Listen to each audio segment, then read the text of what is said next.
Hey friends, Hi. this is Naja Hall. Of course, why do I say that? Like, why would I tell you guys that? You literally clicked the button to be here and you clicked on, I know I'm crazy with Naja Hall, so you know it's me. Today I have an amazing guest. She's a stepmom. She's a human. She's a beautiful person. She runs a really popular podcast also called the Radical Stepmoms Podcast. Now, listen, wait. If you are a biological parent, by all means, I don't want you to turn away because this episode is also for you. It's for all of us. Can't we all just get along? I know I'm crazy. I know I'm crazy. I know I'm crazy. I know I'm crazy. Naja Hall. So let me tell you about Christina Nelson. Christina is a clinical social worker serving specialized populations in Seattle.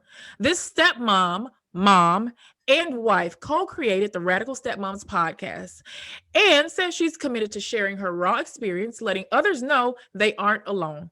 Christina also provides support for stepmoms and their partners, helping them to get unstuck so they can build their love and live more happily. Christina, hey girl, hey. Hey. I'm so happy you're here. So Yeah. when I go check my own podcast stats, you know how it'll list other podcasts similar to yours that people listen to. And Mhm. so I see yours down there, and this is probably when you first started it, because I think your thing like blew up fast, real fast. And I was like, let me go check these people out. So I think I followed you guys, and I absolutely love. You started as a duo, and now you're a singleton. But I love what you guys were doing. And what was the motivation behind starting yet another stepmom blended family thing? Like, what made you want to talk about it so much that you recorded yourself doing it? Yeah, good question. I co-founded with my friend Gannett, and her and I, we worked together and we became like friends. And, when you're becoming friends with someone, like, oh, tell me about your family. And we both realized that we were stepmoms. And as we continued to chat about it, we were like, oh my gosh, like we just have a lot in common. We both have kind of high conflict situations in the other house. And what's up, team high conflict?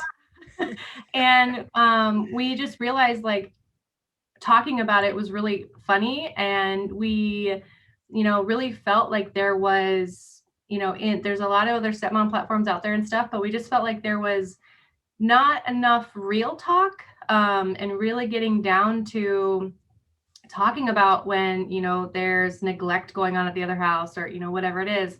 And it just kind of became like a hobby, like let's just start recording our conversations and see how it goes. So that was like 2 years ago, And the rest is history. Yeah. So have you shared why it's just you now? Because I'm sure a lot of your listeners, like, are they shocked, or are they like, okay, like we get it, it's life?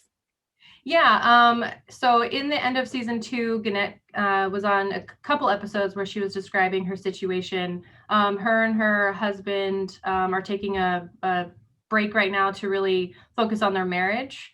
And, podcasting and doing that whole kind of gig takes up a lot of time. And she just wanted the space to be able to focus her energy on that. She's Shout not out to her for recognizing that, though. Yeah. Her and I, we're still close friends. She is still around, and she'll be on as a guest every once in a while. Nice. And the way life happens, it's funny. Like, you're holding down the fort right now, but who knows? She might come back full time. Maybe you'll need a break. I think Yeah. it's so important that she recognized, like, wait a minute, I need to work on my Mhm. real life because I need help. Just whatever. That's so admirable. Mhm. I don't know if my ego would allow me to do that. I probably would try to just keep pressing forward and there'd be a tornado behind me. I don't know. Yeah. So, tough question. Mhm. What is your stepmom mantra? Like, what is your thing that you always say to yourself and others? Well, I love mantras. I feel like I have one for every situation. But my overall like stepmom mantra would probably be stay within your circle of control. I feel like, stepmoms really don't have a lot of control in their lives, and that's what creates a lot of anxiety and frustration. And I'm just constantly trying to tell myself, you can only control so much. And most of it is my reaction. So that's kind of the space I try to stay in. Okay. I'm going to shoot off some questions here. Sure. What if scenarios? Okay. This is always super fun. What if you had a brand new stepmom who has a brand new baby with her partner? Mhm. Now she's starting to learn that she has a newborn, that she and her partner have drastically different ideals on what it means to care for an infant. She knew that he was kind of neglectful when it came to his own children, but now she's feeling like she needs to protect herself and her baby from him and his kids. What advice would you give her? My first thought there is talking about the expectations with her partner. I think chatting, keeping that line of communication open, and talking to your partner and being like, look, I thought this was going to be something different. This is how I'm feeling, and seeing where he's at. I feel like I feel like right there is kind of an indicator of I can go this way or I can go this way. Are you in this with me? And are we going to work on this together? Are we going to, move through this together so I don't feel like this anymore? Or do I have to figure out, what the other line is? Yeah. And we kind of know what their other options are. When is it time for a stepmom to call it quits? Because every day, I'm sure on your page, on my page, all the pages, we see somebody that feels like they're about to spontaneously combust. And that's it. I'm walking out the door. I quit. When is it truly time for you to go? For me personally, and I do get that question a lot, it is when the other partner is not willing to compromise, that other partner is not willing to budge or to have those hard conversations or to give the stepmom, that space where she can feel all the things that she's not feeling. If I'm not actually in it with my partner, if I am not feeling like there's any place for me or there's any room for improvement, then that's my indication that I can't do anything more. I've done all I can. Okay. What do you do when you realize that your stepkid has gone from that cute little mischievous phase to full-blown manipulative and your partner refuses to see it? Yeah. That's when I've been there. Okay. I met my stepson when he was 3, which was just the hook for me to stick around, oh, so cute. Great. And then it's like, okay, now you're 9 and you are crazy. And yeah, so right there, if again, those conversations aren't going anywhere and my partner and I have just very different viewpoints, I kind of step back in a way and kind of disengage from the situation and then have them handle the consequences of it. If the kid's going to be blowing up doing X, Y, and Z, then you're going to need to talk to your dad about that. I'm not going to participate. I'm not going to be doing any of the disciplinary stuff. If you're not going to see my perspective, then nothing to talk about. So what do you do when this particular child, and not you, but generally speaking, when this particular kid, you're starting to notice that their behavior is affecting your biological children and poorly influencing them? What is a stepmom to do? I feel like my first answer is always going to be talk to your partner about it. But that is actually, I'm going through that right now. My daughter's 3. And I mean, right now at 3, there's a lot that I can explain to her. She's still really young, but she can get the majority of it. Mm-hmm. But I focus on what I can control. I have control over how my daughter, is impacted by some things. I have control over, how if she's, copying things that he's doing or, saying things that she shouldn't be saying or whatever. But I would first have that conversation with my husband and be like, this is a behavior that I don't want instilled on our daughter. And then if he's not on board, then I kind of do what I can with my daughter to either separate her from that specific behavior or explain to her, that's not something that we do in this house. Yes, I know. She's like, well, my sister or brother does it and they're in the house. Right. And then I say, well, and we're working on that with him. But right now, that's not something acceptable with you. And you do have to kind of make the firm line of demarcation. Like, listen, I am your parent and this is not acceptable. And it's just is what it is, Mm-hmm. So let's talk about high conflict. Ooh, yeah. So the reason I started my whole entire, I didn't know it was going to be a business, but communities is because I was faced with what conflict, like King Kong versus Godzilla type of conflict. And I'm like a little bunny rabbit, really cute one. And I'm like, just stuff that I never thought would be a part of my journey. And I hear so many stepmoms mirroring these sentiments. We all think our situation is the worst. And it was so confusing. Like you mentioned, the sheer lack of control. You're like, I love this person, but they come along with a whole lot of extra BS that is not conducive at all. And so how did Christina handle when she first got inundated with conflict, and when you knew this is not going to be a Hallmark card type of situation? Yeah, I mean, I went into it being like, yeah, girl, like, let's get coffee, like, let's talk about how this is all gonna, like, let's, you probably want to meet me, so let's just like you chat. Text her or you like call. You were being like, that's sweet, hey, let's meet up. Yeah. And she was like, I don't, well, first it started with her being, I don't want you around my kid, and you can't control that. Bye. Play that line. And yeah, so once I realized that was kind of the situation I was working with, I kind of like reassessed. And one thing that I tell stepmoms now is like, all right, so before you even start to like offer that, what are you actually comfortable with? Because then I realized down the line, like, I actually don't want to be besties with her. I want a boundary. So what does that look like? And then once she started to, really show her true colors, it was like, okay, like, what am I working with here? And, judging my husband a little bit, like, really? That's who you chose? Are you dumb? Yeah. I mean, I've asked that question before. Like, are you challenged? Mm-hmm. Do you have your standards? Obviously they're, how did you go from that to this? Yeah. And no shade to any other woman out there. And especially because, we're with these people's kids, but there's no excuse for bad behavior. Right. There's no excuse for bad behavior. So there's that on that. Mm-hmm. How do you run such a huge platform knowing that your situation is conflicted? Because I've shared some of the text messages. I've shared some of the screenshots I've gotten from people about my business and my community and my platform. And it's laughable, but how does that work with your situation?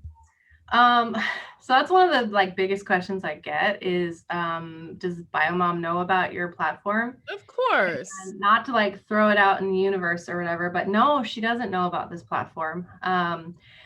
Yeah, she to very good benefit of mine. She is very private. She's not on social media. I doubt she listens to podcasts, and if she does, she's not searching for a stepmom one. So no. Okay. Yeah. So I feel fortunate in that regard. That's cool. That's a great thing. That was not my experience at all. I think I was on like TV one time and something went viral, and I got like a slew of "I'm gonna kill you, bitch" messages. And so I was like, oh, I guess you see what I'm doing with my free time. And thank you for the inspiration. I feel like if you have a negative experience with a person and you decide to capture that in film, TV, writing, whatever, and you create from it, then you've given me a bad experience to do. I own this now, So that's kind of my theory. Mm-hmm. How did you know your boo was the one? Oh, geez. We call like our first date. We call it like our non-date date because it was very casual. It was just, he saw me at the gym. He was kind of like stalking me a little bit. And he was like, let's just grab drinks afterwards. And I was like, okay, sure. And drinks turned into dinner, turned into more drinks, turned into, we're sitting at a booth for 5 hours. And he was very sure of himself. How old was his son at that time? 3. Okay. Yeah. So you said you met him when he was 3. Okay. Yeah. So he kind of laid it out on the table, and he was just like, look, this is what I'm looking for. This is what I'm interested in.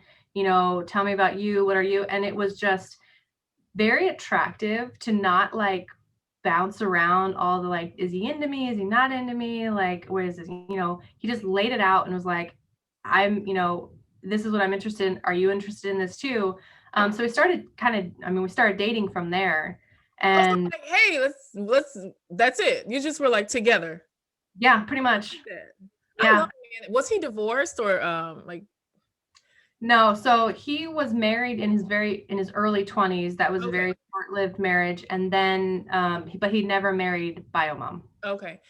One thing I find that these guys with high conflict moms, by the time they meet a halfway decent girl, like stepmoms, if you want to be a if you don't have a man, look for a man with with a crazy baby mama, because he is so worn down from being treated so bad. Literally, all you gotta do is show up.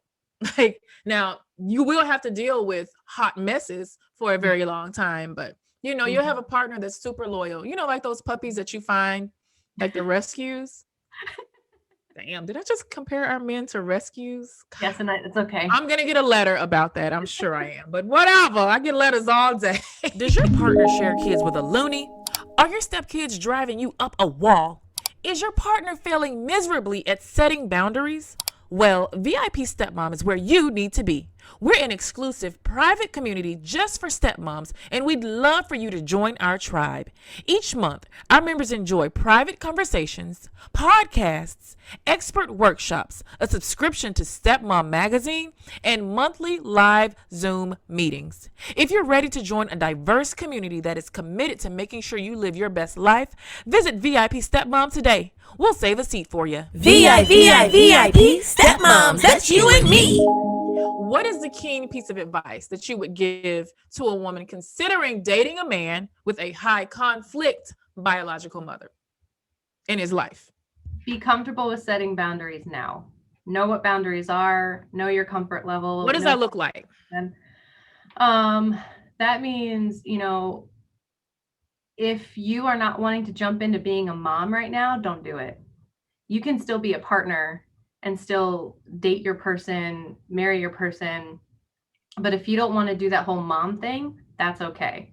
Yeah. And that's a boundary that you can put up. If it's, you don't want a relationship with the kids, or you feel uncomfortable, like, communicate that, like, know what your boundaries are, and don't feel that pressure. And I feel like that's one of the reasons why I wanted to create this platform, where I say the things that people think but don't say. Yeah. I say the things that people feel but feel shitty for saying them. And it's letting go of that shame and that guilt for feeling things that make us human, and that we're not always going to love our stepkids, and we're not always going to want to have, X, Y, and Z. And that's okay. That doesn't make us a bad person. So for someone newly getting into it, to really know themselves well enough that they can ask for what they need, and be able to put up those boundaries and feel confident in that. What happens? Like, what is the biggest stepmom dilemma that you're seeing amongst your clients these days? Is there like a common theme? Not just because of the pandemic, but just like, years from now, like what's the thing that you always see that's the main thing? I said thing like 5 times, by the way. Yeah. One of the things that I keep hearing are either stepmoms like kind of losing their sense of self and their identity because they're just getting lost in their blended family life, and they're giving and giving and giving and not taking care of themselves. And especially in a high conflict situation, the bio moms just kind of consume their thoughts, consume their conversations with their partners. Can we talk about that put a pin in that for a second? Yeah. What consuming your thoughts? I know I've been there, and it is like an all-consuming thing, and it makes your relationship feel so smothered and so heavy, like it, because you're so angry, you feel so misunderstood. How are you supposed to stop the thoughts? Like, how do you get that hot mess out of your head? Again, with my mantras, I love the mantras. One of my favorite ones is, I will not let her have power over me. Which to me, that just like is a signal of, I'm not going to let her ruin my day. A lot of things can happen, feelings can come up if I get a text message or an email, and I feel like this urgency to respond to it right away, or to handle it, or to, whatever, because I am fearful of something. I'm fearful of something. Yeah. And I have to just kind of remind myself, like, it's just a text message. It's just an email. It can sit there and it'll be fine. And I can control how often I think about it, and just, it sounds dumb, but I mean, it's just like making that mental observation of, I am still thinking about this. I have control to let it go. To let it go. Then distraction works really well for me too, where it's like, what are your distractions? Not scrolling Instagram. That is not a good distraction for me. God, right? And it's like such a popular one. I removed all of the social media apps from my phone like 2 weeks ago, and I've been like a much happier individual. I've come to find. Yeah, I haven't gone that far. I've turned off my notifications because like my phone lights up. I'm like, oh, I have to tend to it, and no, I don't. Like urgency, Yeah, but distractions are. I mean, going outside, being physical, or playing with my daughter, or actually reading a book, like an actual book. A book? What's that? Right? And then just realizing like whatever needs to be tended to, my husband and I will handle it because we're a team and we'll manage it. And there is no urgency to it. Yes. Taking away that feeling of urgency is huge. So going back to that though, because it's so important.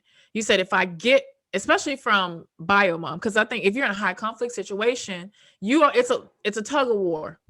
Mm-hmm. Somebody's always fighting and vying for control. And we all know that temporary feeling of power, it's so fleeting. And it's just like a nasty feeling, especially if you're one that's chasing that. But you said something so important. You're like, I don't have to respond right now. If she sends a nasty text or a nasty email, as a matter of fact, it's best not to respond. There's been some situations where I would see it and I just responded immediately. And I did a whole podcast on how nasty you feel afterwards and how to get, because it's such a bad feeling. And I guarantee you, your response 30 seconds after you receive this, whatever, is not going to be the same in 30 minutes. Yep. And you have to show that you are the one that's in control. I used to preach, be the bigger person all the time. I've kind of amended that nowadays because sometimes you can be exhausting. Mm-hmm. Yeah, it's exhausting, especially for people that refuse to see that. You kind of got to come down to their level and speak to them in their language and then get back up on your perch. Yeah. So let's talk about stepkids. Like, let's talk about when your stepson became a big brother. You said you have a 3-year. Your baby is how old now? 3, right? 3. Yeah. Right. So how was the transition? Because it was just him, and then now here's this new baby coming who's going to have a different mom, different set of rules. I know you're probably scared, like, oh my God, I don't want my kid to act like that. And how was all of that? How was that transition for you? So, I mean, it was the transition, like bringing her home and having her be a baby and stuff was so much easier than it is now. Like, I mean, in so many capacities, like people are like, oh, newborns, it's crazy. And it's like, no, try having a 3-year-old that won't stop running around and talking. Like, that is crazy. So the newborn. Where is she now? Like, how are you even right here right now? I'm in my office. So she's at home with dad right now. Okay. If we were at my house, she would be like right here talking. But yeah, so bringing her home, the transition was a little difficult for him, but she was just a little lump, and other than her like crying and stuff, he wasn't really like fazed by her. He just thought, it's now that we're getting to the point where he's understanding that we have to like share attention with, both of them, and that he goes from being at his mom's house where he's the only kid and can play with whatever he wants to now coming to our house where they have to share toys and share attention. And she takes his stuff and Yep. And if he's in her room playing with toys, that he's also responsible for helping cleaning her room. And so it's like, there's just been a lot of going back and forth between the two of them explaining each other's experiences. And one thing that makes me feel somewhat validated is that from what I'm the only child. So from what I hear, a lot of it is very like normal sibling stuff. The only time we really get into, something that I feel is very specific to blended family life is when he talks about how he wants to be at his other mom's house, or, that things are just so contrast, like for him, where he is struggling, like adjusting from house to house. What about when he leaves to go back? Is she like one of these kids that's so sad because she's looking for her big brother? What are you supposed to do, Christina? Like, how do you do that? Yeah. So my daughter at this point, she understands that her brother has another mama and that he goes to her house every week. And I mean, she sees bio mom, and so she knows, oh, that's his other mama, and So she's kind of starting to put two and two together, like, okay. Yeah, it'll be a different conversation when she asks the why. But it was actually this past week. Baby, your dad again. Like, yeah, it was actually this past week where she said that she wanted to go with him, and I was like, And so if the situation was conducive, would you be cool with that? No. So even if it was like, cool. See, I think I would. Like, I would be like, okay, I'll take all your kids. You could take these two, because I know some families that do that. Like if she had another kid and he's like, oh, can my brother come? Right. It's like, well, I mean. Yeah, I feel like I can't even imagine what that would be like. I mean, she would have to be a completely different person for me like to not this particular human, but like impose into another human body. Human who, was always decent and I trusted her. Yes, maybe. Yeah.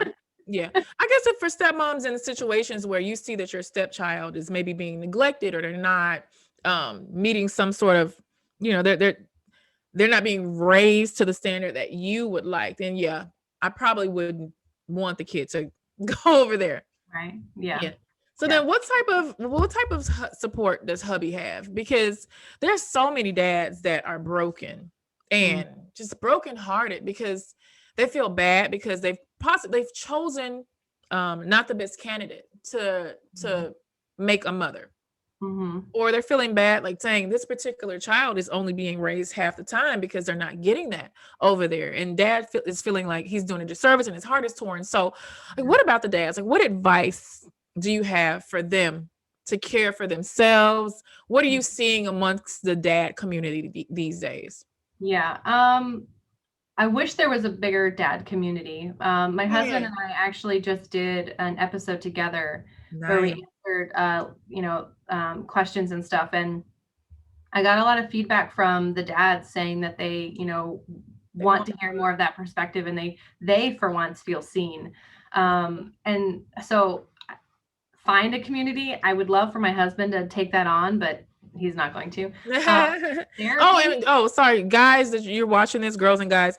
Tim at Blend Credible, he's the stepdad. He's like super outspoken, super smart. I've interviewed him like a million times. Like that's one person that I can think of. And Christina's husband might, if we can nudge him, let's leave him comments and tell him to make it happen.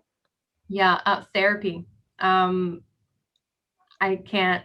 it's just if you are, especially if you're in a situation where you feel like your past is impacting your present and future with the person that you're with, it's no one's responsibility but your own to try and navigate that and unpack that and figure out how, because what can happen in the long run is you're allowing that to seep through into the relationship that you have, which is the exact opposite of what you want, right? So to acknowledge that there's stuff to work through and then just hit it head on and get the support that you need. Yeah. So let's move on to non-high conflict situations. I mean, you yourself, you're a biological mother. You are a stepmother, but you it's not the situation where your kid goes somewhere else. And I always like to envision what that would look like, because it cannot be an easy thing. Like even if you're just the coolest, most level-headed mother, knowing that there's another girl over there who you don't know her, you don't know anything about her, like what advice do you have for the biological mothers that are listening? Because not surprisingly, I'm not surprised. I love you ladies. They listen, they come here, they know they're crazy just like I'm crazy. What advice would you have for them? Especially ones that are struggling with, I don't want to be high conflict, but I know some of the things that I do look like a high conflict mom. So what can I do to like not be that way? Right. Let's give them that advice. I think that would be the better question. What's the better question? What was that? It's like, women that are kind of teeter-tottering on being high conflict and. Yeah, I mean, I think on both ends, because I mean, stepmoms can be high conflict too. I think on both we're going to talk about them next. I think on both ends, it comes down to, what is intention for whatever you're doing? Is it for the kid's best interest, or is it out of your own ego and your own insecurity and your own, feeling like you need to be number one or whatever it is? Because, speaking from the stepmom, like, I'm not trying to replace you. I'm not trying to, make you look bad. You do that all on your own. Like, it's I love you. Wait, why are we not like BFFs? Like, you are me and I am you, Chris. like, I'm just being me. And if you, so I mean, for the bio moms listening, it's the stepmoms are literally there for their partner. That's why they're there. They are there trying to navigate their own journey, and they fell in love with someone who you also loved. Or liked, or at least bumped uglies with. Right. And so it's, they're not there to take over your family. Like, so question the intentions there and not create this big monster in your head of what this woman is out to get. And see that in a lot of ways, bio moms hold the power to create a better relationship and a better dynamic. You guys have so much power. Yeah. And if you just, I think you know how much power you have. Yeah.